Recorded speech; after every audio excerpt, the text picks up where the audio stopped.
Bonjour, aujourd'hui nous allons effectuer la plantation des tomates et des basiliques, parce que comme vous le savez le basilic aide les tomates à être protégées des maladies. Donc on a mis les piquets avant la plantation, très important, toujours mettre les piquets avant les plantations, espacés de 80 cm.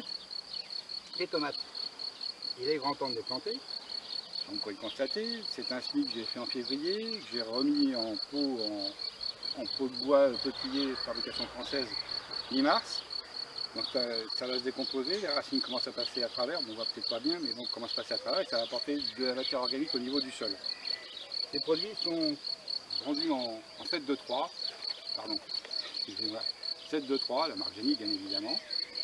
Et, comme vous pouvez voir dans des cueillettes en bois, pareil, le transport très pratique, on peut l'utiliser aussi pour faire les cultures, en caissette de bois, toujours en peuplier PVC, bien évidemment. Bien, bah, nous allons commencer, nous allons faire effectuer la plantation, important quand même. Les tomates, on va les planter jusque à peu près au-dessus des 2 premières feuilles pour que les racines se fassent correctement.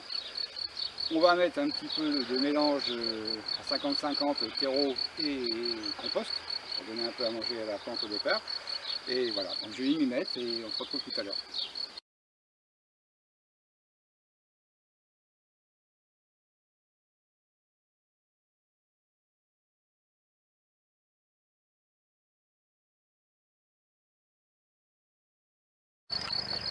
Nous avons fini de planter les tomates et les basiliques. Nous avons disposé de la housse de croissance. Housse de croissance, ça se présente comme ça. C'est une housse qui fait 60 par 10 mètres. L'avantage, c'est que vous pouvez la couper à la hauteur de vos piquets, donc très bien. L'avantage de la housse de croissance est essentiel pour la tomate, parce que la tomate n'aime pas l'humidité directe sur les feuilles. Donc la nuit, on recouvre. Le jour, comme en ce moment, on laisse en l'air. Et aussi quand il pleut. Voilà, c'est tout simple. C'est aussi valable pour aubergines, piments, etc. Enfin, toutes les plantes fragiles et frileuses. Là, je vais mettre un carré de chanvre. C'est très simple à mettre. Carré de chanvre, fabrication française, bien évidemment. On le met comme ça, ok. L'avantage du carré de chanvre, c'est que ça va empêcher les mauvaises herbes de pousser et garder l'humidité. Pour attacher les tomates, je vais utiliser du lien souple. Le lien souple a l'avantage d'être extensible, donc quand la tomate va pousser, ben, il n'y aura pas d'étranglement, la tomate ne sera pas blessée.